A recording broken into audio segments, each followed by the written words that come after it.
This program has been paid for by the sponsor and does not reflect the views of PCN.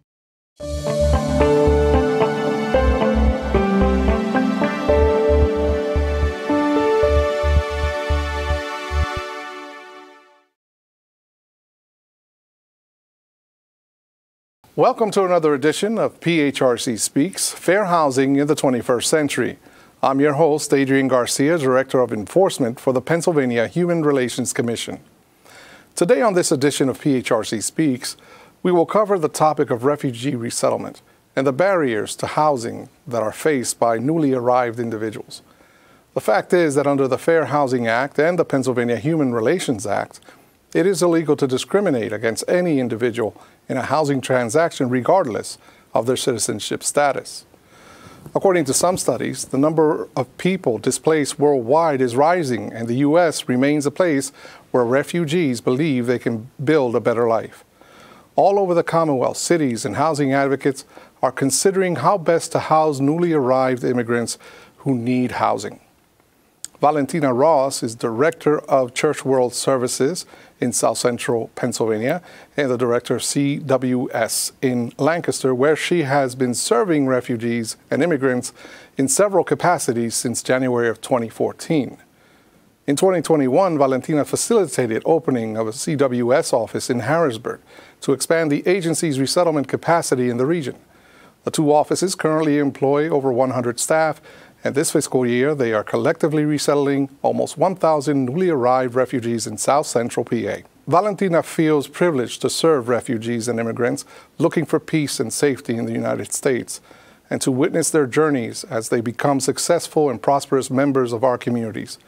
A native Italian, Valentina received her bachelor's degree in economics from the University of Rome, Italy, and her master's degree in community and economic development from Penn State University. Valentina's career developed across 3 countries, at first in Rome, where she worked as a business analyst and a consultant in organizational management, later in Lima, Peru, where she served as a project officer for the United Nations World Food Program, and currently in the United States, where she became a naturalized American citizen in 2013. Valentina speaks English, Spanish, and Italian. Welcome to PHRC Speaks, and thank you for being here. Thank you so much for having me. So I always ask this from everyone that comes on the show, just because I want people to know that there's a place that this work for you and for anyone that's on this show comes from. So tell us about your social justice journey in this field of refugee resettlement.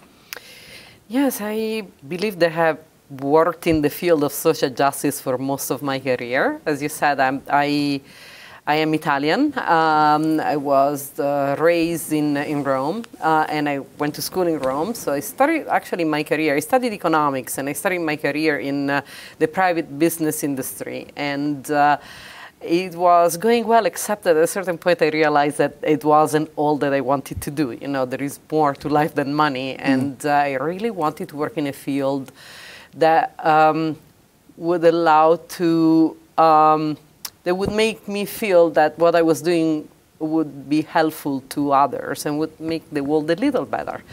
And I was lucky enough to be hired by the United Nations, and I went to Peru, where I lived for several years.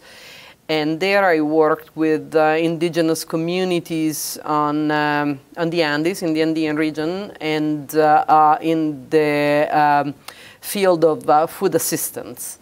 And then I married an American citizen, and so we came together to the United States. So here I was, for the second time, an immigrant to a new country myself, right? You know, and I found myself that, you know, again, it's not that easy to have to start all over again and learn about a new system, a new place, a new culture, and having to do it in a language that is not your own. And so I realized that I was privileged to, being an immigrant for me was a choice, and I did it with the financial resources to ensure my safety and well-being. But it's not like that for everybody. And so there are many who come to the United States because they have no choice. And I can't even imagine to think how difficult it is for them. But my personal experience sort of gave me a little bit of understanding of what these people were going through once they arrived to the United States. So I think that positioned me well for this job with immigrants and refugees. And that's how I arrived to Church World Service. Excellent, excellent. You know, it is important to come at this and have a perspective. You can't do this work unless you have some kind of understanding. And in your case, as you said, it was like your second time being a new arrived person in a new country.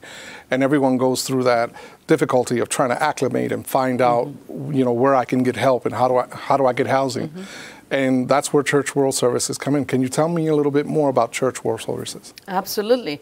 Yeah, Church World Service, we are a global nonprofit organization. We have a long history. We opened in 1945 in the aftermath of World War II. We are now present pretty much on every continent. So our mission is wide. It's to transform communities around the globe through just and sustainable responses to the problems of hunger, poverty, displacement, and disaster. And here in the United States, we have offices throughout the country. The offices in Pennsylvania are among the ones that have been open for the longest time, right? In Lancaster, our office opened in 1987, so we've been around for over 87 years. And we operate in our mission is in the fields of displacement and protection to migrants. So we've done this work for many, many years in a community that is very responsive and very welcoming. And 2 years ago, we expanded by opening another office in Harrisburg. So now we have 2 offices that serve the refugee and immigrant communities in South Central Pennsylvania with a large staff. And our work is focused on this specific population, but quite wide. So what we do is we provide initial resettlement services, welcome services to new arriving refugees. And these include finding housing, but also many others, like enrolling the children in school, enrolling grown-ups in ESL classes, taking them to the doctors, providing cultural orientation, and so on. And then once they get settled, we help them get fully integrated. So we work on their economic empowerment. We find them jobs. We connect them with career opportunities and training opportunities. We work with the most vulnerable of them through additional intensive case management. And with families, we work on their longer-term goals. And finally, we have a third area of work that is immigration legal services. So these are open to the whole immigrant and refugee communities. We help anybody, you know, who through screenings to see what they are eligible for. We help them with employment authorization applications. We help them with green card applications. And eventually, when they become eligible, we help them go through the naturalization process and become American citizens. So yeah, it's a wide area of operation, and we have a large staff that is very committed.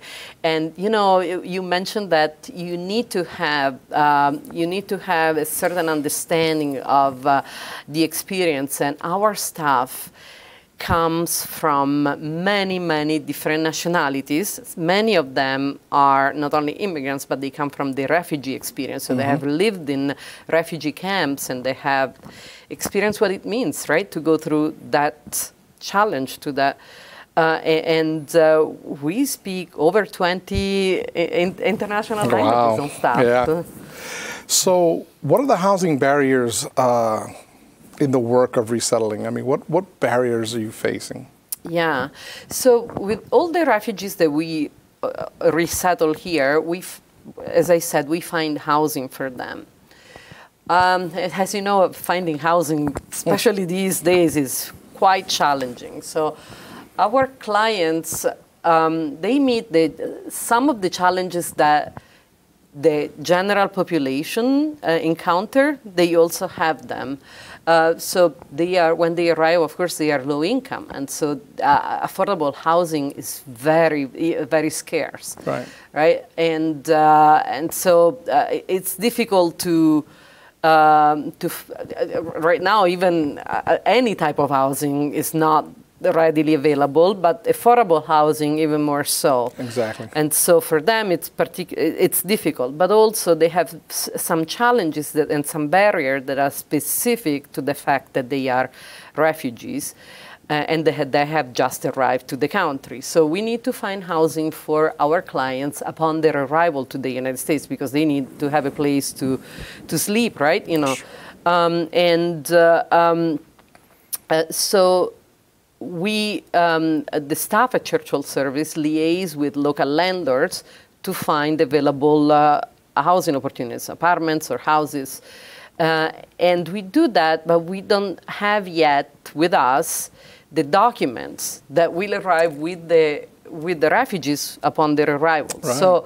So we intercede for them, but we don't have yet a social security number for our clients. They're eligible to have one, but they don't have it yet when we look for those houses.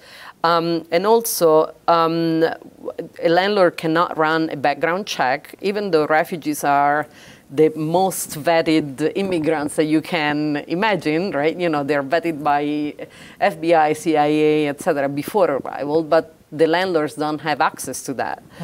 And in terms of employment, they don't have an employment yet before arriving, but also it's impossible to check their professional backgrounds, right? You know, and some of them may even have very high-level credentials, but it's difficult to prove them. Sure. So these are additional barriers that the landlords, don't have access to this information, and therefore it's it prevents they can't even if sometimes they would want to approve them. There are some landlords that just say I can't do it because it would look like discrimination, closing an eye for this population. I was just thinking about, as you said, it's already difficult for anyone to find housing. Then you throw in affordable housing, even less so. And now we're talking about housing for individuals newly arrived that don't have their documentations yet, don't have a work history, can't do a background check, can't do a credit, all the things that the landlording community is so used to using in the evaluation. How are you finding that acceptance from landlords? Because I would imagine there's a little bit of negotiation that goes on. Yeah, we work very much with individual property owners who know us, who know our work, and are willing to rent to refugees because they want to do a good thing. But also, we put CWS good names there.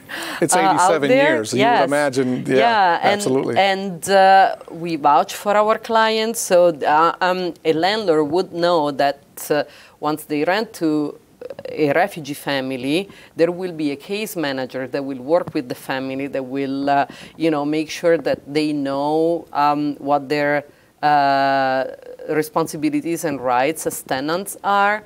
We have, for instance, we provide cultural orientation classes that cover a variety of topics, but among them there are sessions specific for housing where we teach our clients how to use the appliances, how to maintain property in good conditions. And also we have a team of housing staff, among them a housing navigator that makes sure that before a lease contract is signed, that it's translated into the language of the refugee family, and that they understand in their own language what they are going into. So there is a lot of work that accompanies the resettlement of a family, and I think that this provides some peace of mind to many landlords. Yeah. I would think so, and I'll send out a public shout out to all those landlords that are working with CWS in that, because it's not difficult, and you are thinking out of the box and helping individuals at the same time. And it goes a long way in affirmatively furthering fair housing, which is what we need to do as a society anyway. Now, tell us a little bit about housing conditions and habitability issues that many refugees in the community experience. Have you seen that? Yeah, houses come in all forms and shapes, but affordable housing, which is housing for low-income people, is usually not the highest level, right? You know, you find properties that at times they are older and perhaps they haven't necessarily been maintained to the best of standards, although not all of them are like that, right? You know, so as I said, we assist our clients connect with the landlords. And some landlords are more receptive than others. You know, there are some landlords that are amazing. As soon as, you know, if there is an issue with their property, they want their property to be, you know, in the best condition possible. Yeah, exactly. Absolutely. And there are others who are less receptive and perhaps even, you know, take advantage of the fact that, you know, there is a language barrier there, so in the communication process, or, you know, they take advantage of the fact that they may think that these people are not as well connected, that they may not complain as much as others. And so we do see that too. Yeah. But as I said, I think it's, this happens with the same frequency as it happens for other populations too. Sure. Yeah. No, I can understand that. Given that your organization has such a great reputation and you've been doing it for so long, and you have your own cadre of landlords that you're working with, I would imagine that that word gets around, and other landlords that work with you know that there's someone there that is willing to step in and help with the linguistic barriers and whatnot.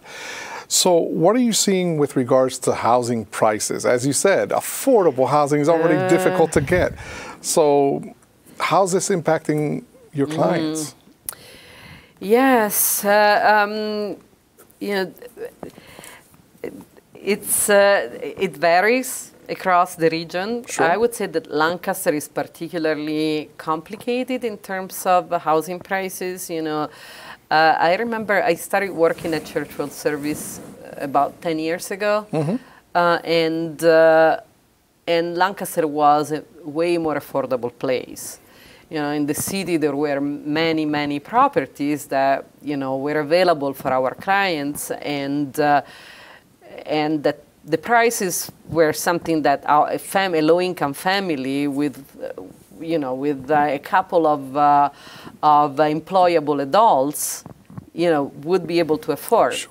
But now, you know, during the last few years, and I would say over the course of, since the pandemic, particularly, you know, Lancaster has become a fancy, cool place. Yes, it has.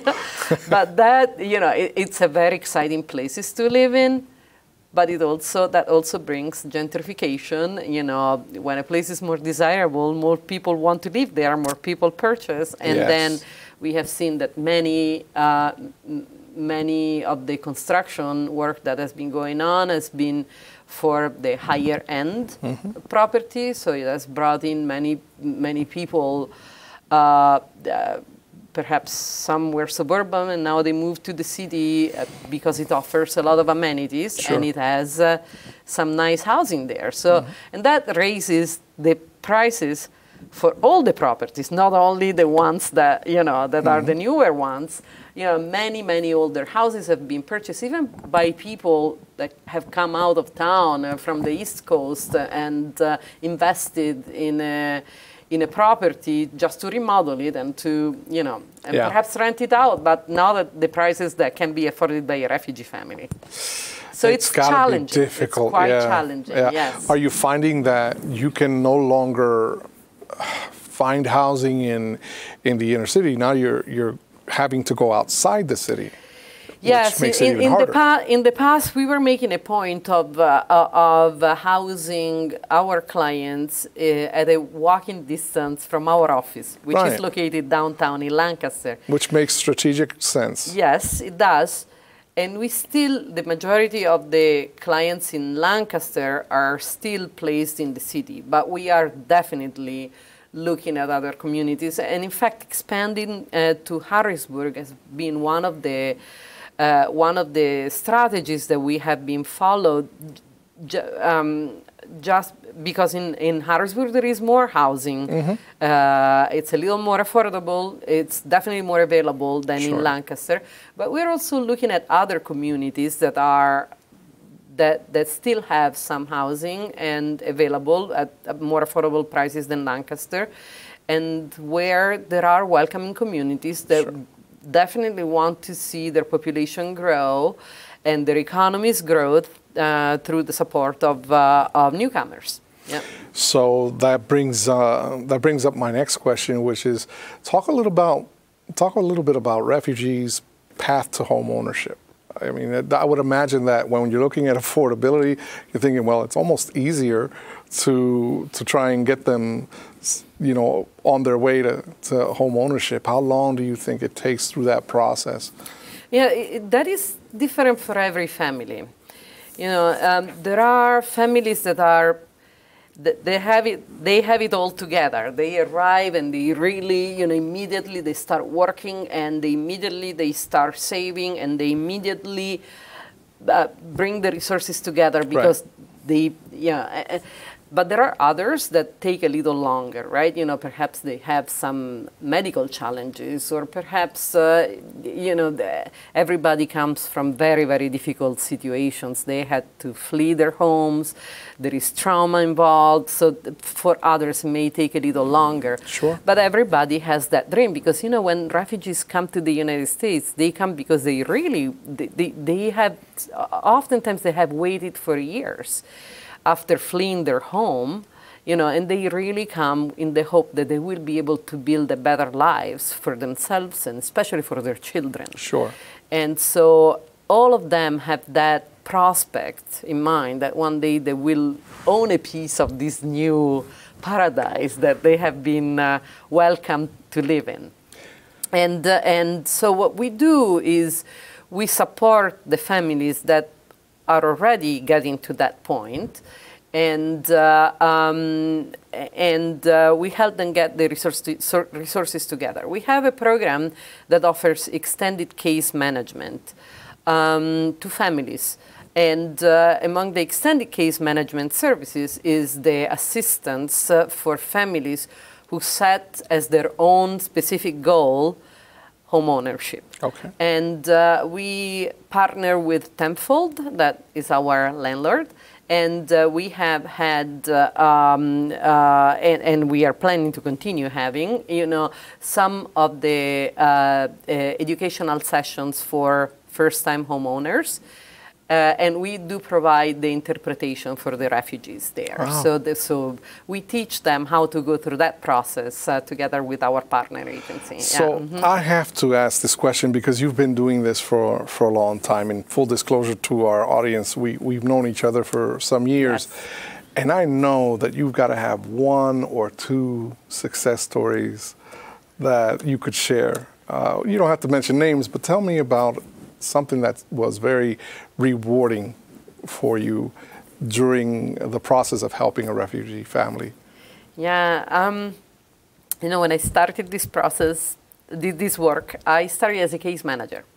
And so I worked with directly with the clients, right? And I got to know some of them. So I remember one of my first clients that I was his case manager, and he has been incredibly successful. And so when he first arrived, of course, he had to share a house with other people so that they didn't even know each other. So we placed them together so that they could share the cost of rent, and it would be more affordable for everybody. And I remember that he was on top of it all, right? So he was able to get a really good job, and then he purchased his home, and he remodeled it himself. And then he started his own business. And this, I'm talking in the time frame since I first met him and until now. And when was that? About a year ago, I ran into him at the gym. And we recognized each other. And we said, hi, how are you doing, etc. And he told me, I've been able to bring my mom to the United States. And the other day, I drove her past the office of Church World Service because I wanted to show her where the organization that has helped me so much works. And we drove by, and my mom said, I want to volunteer for them. And so that was, like, for me, it was amazing. It really shows the full circle, right? Someone who comes here, who makes it, and that eventually, gives back to the community for what they have received. And it's amazing the work that you've done there and the impact that you've made. So I needed to ask that question because I knew you had at least one. And we've got about 3 minutes left. So I'm going to ask, I'm going to pick this question. How has the conversation on immigration influenced refugee housing opportunities? Yeah, this is a tough question.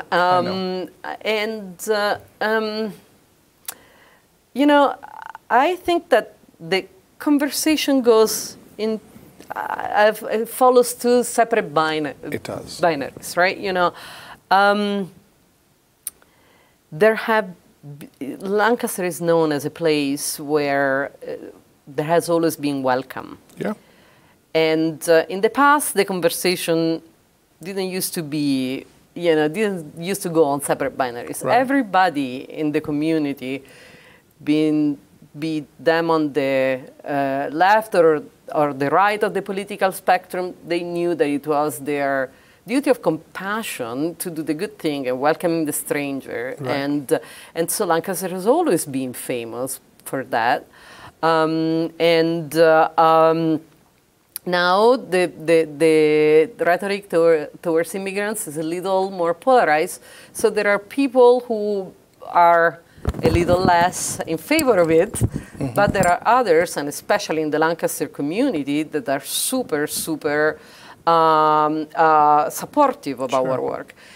I want to say that the fact that Church World Service has been in Lancaster for such a long time has really shaped that discourse. Good. Because it has shown how successful a community can become when it's welcoming to newcomers. Newcomers who bring a lot of strength, right?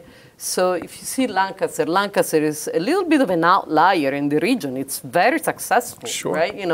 And it's that welcoming place where, where everybody has a place and everybody can contribute. And I really want to thank the whole community that has always supported us. I think that our volunteers, our advocates, our, the landlord, the little homeowner who only has one extra property, they have all done their part. Right. The dozens of employers who have given a job opportunity and a new start in life to all these refugees coming to the region. That has really shaped the area. And I want to hope that CWS has been instrumental to that. I'm sure it has been. Thank you so much for being with us today, Valentina. I want to congratulate you on all the success that you've helped make out of CWS and all the people that you've impacted.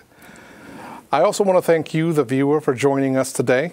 For more information on this topic, or if you believe that you've been a victim of discrimination in a housing transaction, visit us online at www.phrc.pa.gov or call us at 717-787-9780. We're also pretty easy to find online on Facebook, X, Instagram, and LinkedIn. That's going to do it for this edition of PHRC Speaks. Until next time, take care, be good, and be fair. to each other. This program has been paid for by the sponsor and does not reflect the views of PCN.